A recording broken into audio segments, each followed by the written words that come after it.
that time has come for Prime Minister Modi to stop discrimination against 1 billion Hindus, discrimination that is legal, social, educational and constitutional. To address this issue later would be too late. Quite possibly, it already is.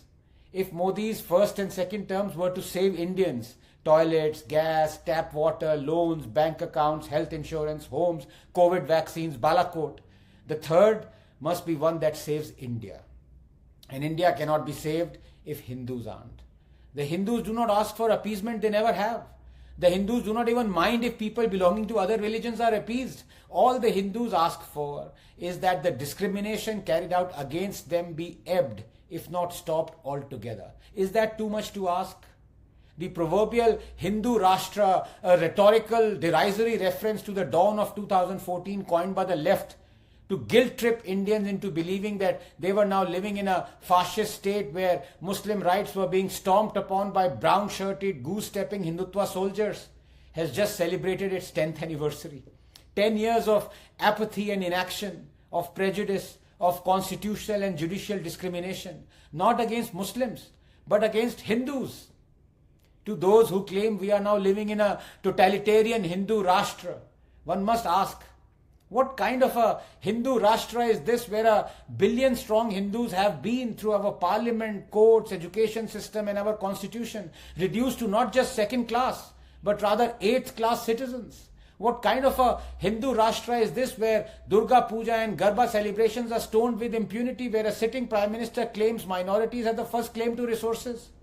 What kind of a Hindu Rashtra is this where Hindus are forced to be refugees in their own land, where one can resettle or settle 40,000 Rohingya Muslims, but not 700,000 Kashmiri Hindus, the land's original inhabitants, where the judiciary says not once but twice that it is too late to prosecute those who raped, murdered and ethnically cleansed Hindus? What kind of a Hindu Rashtra is this where Hindu temples are exclusively controlled by the state and Hindus must beg for Waqf land to celebrate their festivals? What kind of a Hindu Rashtra is this where the Right to Education Act discriminates only against Hindus and their schools, forcing thousands of them to shut down? What kind of a Hindu Rashtra is this where genocidal monsters like Aurangzeb and Tipu are eulogized through state-sponsored publications, naming of roads and organizing of festivals? What kind of a Hindu Rashtra is this where a law was about to be enacted through which only the Hindus would have been held guilty in a communal riot even if they were in a minority, for example in Kashmir? What kind of a Hindu Rashtra is this where court judgments like the Sabarimala and legislative enactments like the Hindu Code Bill purport to reform only Hindu religious practices, but dare not touch practices of other religions, and if they do, their decisions are promptly reversed like in the Shah Bano case? What kind of a Hindu Rashtra is this where the Places of Worship Act continues to deny Hindus their legitimate right to correct historical injustices, where the Waqf Act gives overarching powers to Muslims to declare a 1500-year-old Hindu temple to be on Islamic land when Islam is only 1300 years old? If this is how a Hindu is rewarded in a Hindu Rashtra, honestly, he'd much rather be in a Muslim Rashtra, because then at least there'll be no pretense of equality. A kafir will get what he deserves. Prime Minister Modi, I'm sorry, but all religions are not the same. Sarv Dharma Sambhav is a cool aid we and 1 billion others have been forced to gulp down for generations. It has guilt-tripped us into a downward spiral of self-loathing.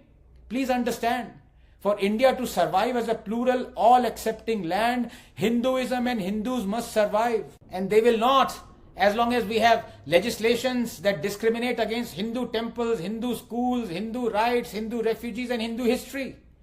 The Waqf Act must be abrogated. So must the Places of Worship Act and the Temple Endowment Act. Right to Education Act must be amended. Kashmiri Hindus must be resettled in the valley. Predictably, there would be millions who would oppose this, for they want discrimination against Hindus to continue. This is the means to an end that their religion demands from them in return for heavenly rewards. They will seed and sprout 1,000 Shaheen Baghs. They will block roads, light up campuses, write column yards here and abroad. Let them.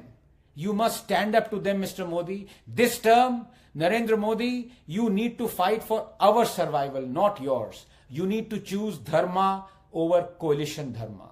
Will you? Can you?